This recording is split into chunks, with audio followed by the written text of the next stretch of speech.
World 1852, the 21st of May 2018, updated 2041, the 21st of May 2018. Get short. URLThe Israeli Foreign Ministry said Monday it had summoned the ambassadors of Spain, Slovenia and Belgium after their countries voted at the UN Human Rights Council (UNHRC) session in favor of an international investigation into the death of over 100 Palestinian protesters on the Gaza border.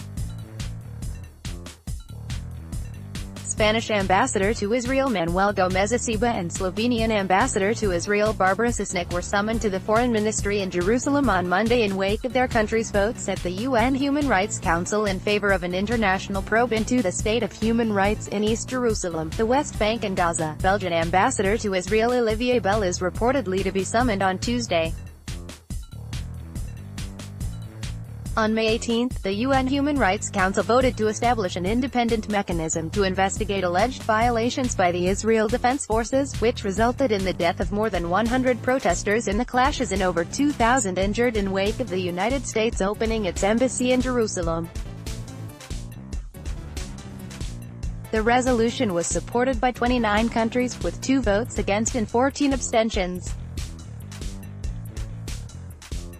Read more. IDF prepares for new mass protests after Gaza violence. Responding to the UN vote, Israeli Prime Minister Benjamin Netanyahu slammed the decision and the council, accusing it of bias against Israel. The body that calls itself a Human Rights Council has once again proven that it is a hypocritical and biased organization whose goal is to harm Israel and support terrorism.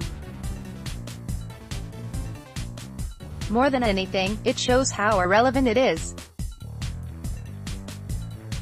Israel blatantly rejects this anti-Israel decision and will continue to defend its citizens and soldiers as part of our right to self-defense. Israel completely rejects the resolution that was adopted by an automatic anti-Israel majority whose results were known from the start. Israel will continue to defend its citizens and soldiers as it has the right to defend itself.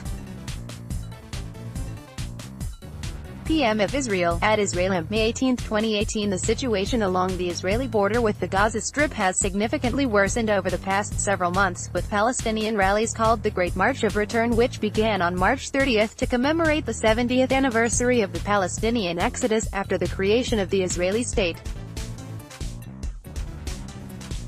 The riots led to numerous clashes, especially severe the day that the United States opened its embassy in Jerusalem. Read more. How U.S. Embassy transfer risks driving a wedge between Israel, Arab world. Explaining the clashes, Israel said that Hamas, a Palestinian militant group, was responsible for the outbreak of violence in the region, saying that they were staging provocations along the border using rallies as a pretext. Read more. Israeli Defense Minister calls Hamas cannibals responsible for Gaza clashes. The 28th special session of the Council, violations of international law in the context of large-scale civilian protests in The draft resolution has been adopted by 29 votes in favor, 2 against, 14 abstentions. pic.twitter.com/C1Mo6epan, HRC Secretariat at UN_HRC, May 18, 2018.